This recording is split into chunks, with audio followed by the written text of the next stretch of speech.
नमस्कार, मैं हूं शम्स ताहिर खान और आप देख रहे हैं वारदात। हमने आपको इसी वारदात पे दिखाया था कि कैसे 23 साल के एक लड़के को कुछ लोग किडनैप कर लेते हैं और फिर उसका कत्ल कर देते हैं।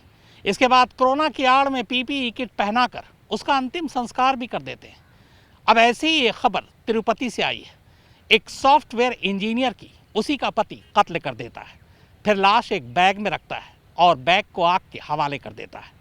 बाद में जब ससुराल वाले अपनी बेटी के बारे में पूछते हैं तब वो बताता है कि उसे कोरोना हो गया था और फिर डेल्टा प्लस वेरिएंट की वजह से उसकी मौत हो गई, जिसके चलते अस्पताल वालों ने ही उसका अंतिम संस्कार भी कर दिया।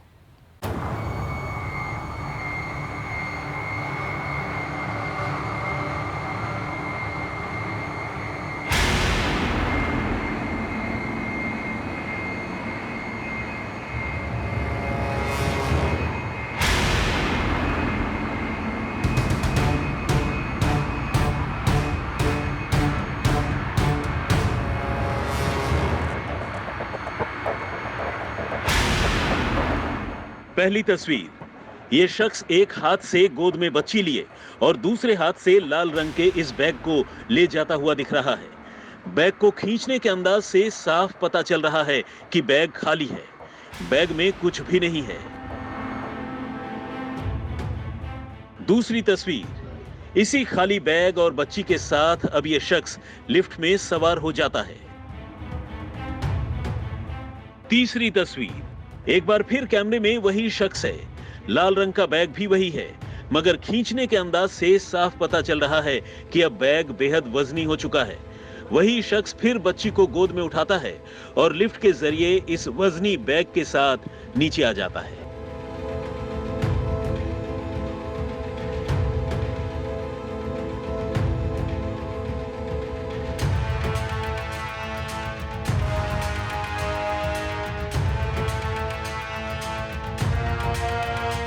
सिर पर कैप पहने और हर फ्रेम में एक हाथ से बच्ची को गोद में उठाए और दूसरे हाथ से लाल रंग के बैग को खींचता आखिर ये शख्स कौन है?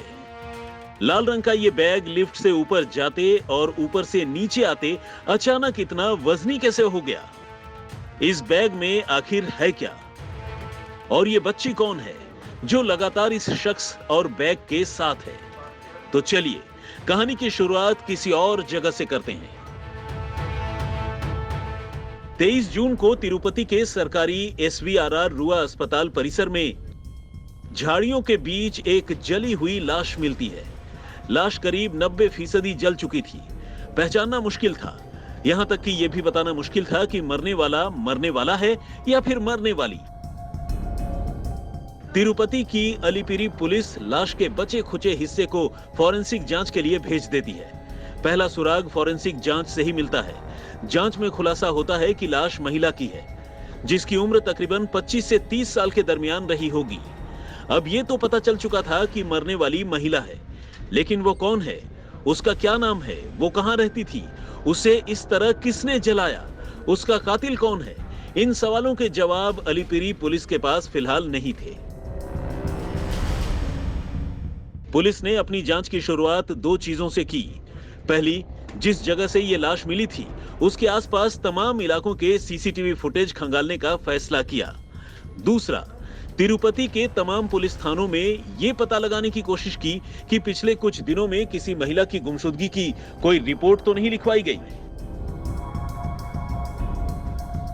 पुलिस को पहली कामयाबी कैमरे ने दी। रुआ अस्पताल के करीब सीसीटीवी फुटेज में एक तस्वीर पुलिस को संदिग्ध लगी। इस तस्वीर में एक शख्स एक हाथ में बच्ची को गोद लिए और दूसरे हाथ से लाल रंग के एक बड़े बैग को खींचता हुआ नजर आया। पुलिस को शक इसलिए हुआ कि अस्पताल के इर्द गिर्द इस तरह ट्रैवल बैग लेकर कोई घूमता नहीं है। पुलिस इस सीसीटीवी फुटेज के जरिए कैमरे में कैद शख्स को पहचानने की अभी कोशिश ही कर रही थी कि तभी उसे दूसरी कामयाबी मिली। तिरुपति के ही एक पुलिस स्टेशन से खबर मिली कि कुछ दिन पहले 27 साल की भुवनेश्वरी नाम की एक महिला की गुमशुदगी की रिपोर्ट उसके माँ बाप ने लिखवाई है। इस रिपोर्ट के जरिए पुलिस भुवनेश्वरी के माँ बाप तक पहुंचती है, जिसके बाद भुवनेश्वरी की कहानी सामने आती है। भुवनेश्वरी चित्तूर के रामसमुद्रम की रहने वाली थी, एक पढ़ी लिखी और होशियार लड़की। वो एक सॉफ्टवेयर इंजीनियर थी और हैदराबाद में एक बड़ी कंपनी में नौकरी करती थी। इसी दौरान उसकी मुलाकात श्रीकांत रेड्डी नाम के एक नौजवान से होती है। थोड़े दिनों की दोस्ती के बाद दोनों में प्यार हो जाता है। श्रीकांत रेड्डी भी सॉफ्टवेयर इंजीनियर था। दोनों के घर वालों को इस रिश्ते पर कोई ऐतराज नहीं था, लिहाजा 2019 में श्रीकांत और भुवनेश्वरी की शादी हो जाती है। दोनों को एक बेटी भी होती है, लेकिन 2020 में कोरोना की वजह से श्रीकांत की नौकरी चली जाती है, जबकि भुवनेश्वरी वर्क फ्रॉम होम कर रही थी। नौकरी जाने के बाद श्रीकांत के साथ भुवनेश्वरी हैदराबाद से तिरुपति आ जाती है। इस दौरान बेरोजगार श्रीकांत पीपल अगेंस्ट करप्शन के नाम से एक ऑनलाइन संगठन चलाता है, मगर इस संगठन के नाम पर वो लोगों से पैसे हड़पना शुरू कर देता है। भुवनेश्वरी को जब ये पता चलता है तो वो उसे रोकती है, मगर श्रीकांत नहीं सुधरता।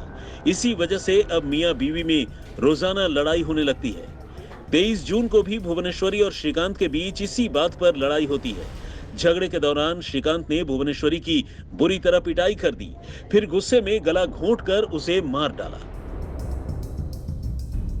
जब श्रीकांत भुवनेश्वरी का कत्ल कर रहा था और उससे पहले उसे पीट रहा था, तब ये सारी चीजें उसकी 18 महीने की बेटी उसी कमरे में अपनी आंखों से देख रही थी। तो आइए अब वापस कहानी की शुरुआत में लौटते हैं, यानी इन 3 तस्वीरों पर। दरअसल श्रीकांत गुस्से में कत्ल तो कर चुका था, मगर अब मसला लाश को ठिकाने लगाने का था। श्रीकांत ने लाश ठिकाने लगाने का एक प्लान बनाया। 18 महीने की अपनी बेटी को गोद में लेकर वो अपार्टमेंट के पास एक मॉल में गया। वहां से लाल रंग का एक बड़ा सा बैग खरीदा। ये पहली तस्वीर उस वक्त की है जब वो मॉल से बैग खरीद कर अपने घर लौट रहा था। अब दूसरी तस्वीर देखिए। दूसरी तस्वीर में खाली बैग के साथ लिफ्ट के जरिए उसके अपने अपार्टमेंट में पहुंचने का सीक्वेंस कैद है। और ये तीसरी तस्वीर उस वक्त की है जब वो घर के अंदर जाने के बाद इसी बैग में अपनी पत्नी भुवनेश्वरी की लाश ठूंसकर बाहर निकलता है। तस्वीर से साफ है कि बैग वजनी है, इसलिए उसे खींचने में मुश्किल आ रही है। बैग में लाश रखने और बैग को नीचे लाने से पहले श्रीकांत टैक्सी बुक करवा चुका था। इसके बाद वो उसी टैक्सी की डिग्गी में बैग रखकर अपनी बेटी के साथ रुआ अस्पताल की तरफ चल पड़ता है। अस्पताल परिसर के करीब पहुंचकर वो ड्राइवर को सारी कहानी बता देता है। वो ड्राइवर से लाश जलाने में मदद मांगता है और बदले में पैसे देने का वादा करता है।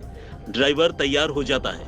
इसके बाद दोनों मिलकर रुआ अस्पताल के करीब झाड़ियों में बैग रख देते हैं और फिर बैग पर पेट्रोल छिड़क कर उसे आग लगा देते हैं। ఒకటి పడి ఉందంటే నేను మా ఎస్ఐ గారు వచ్చి చూసినాము, మా డిఎస్పీ గారు కూడా వచ్చి చూసిపోయినారు. అది ఆనవాళ్ళు అయితే ఏమీ లేదు, ఊరికే హెడ్ ఒకటి ఉంది, స్కల్ ఒకటి, అంతే ఇంకేం లేదు. సో అది ఏమైందనేది కేసు కట్టి విచారణ చేసి చేస్తాము. హాస్పిటల్ సూపరింటెండెంట్ మేడం గారు వచ్చినారు, మన ఫోరెన్సిక్ ప్రొఫెసర్లు కూడా వచ్చినారు. ఆ ఉన్న పార్ట్స్ అన్నీ మన మార్చరీకి పంపినాము. రేపు కేసు కట్టి రేపు పిఎం చేసి తదుపరి డెవలప్మెంట్స్ మీకు చెప్తాము. బాడీ అది చెప్పలేము, అది ఎందుకంటే ఉంది హెడ్ ఒకటే దొరికింది కాబట్టి మనం ఫోరెన్సిక్ వాళ్ళ సహాయంతో అది రూల్ అవుట్ చేస్తాం.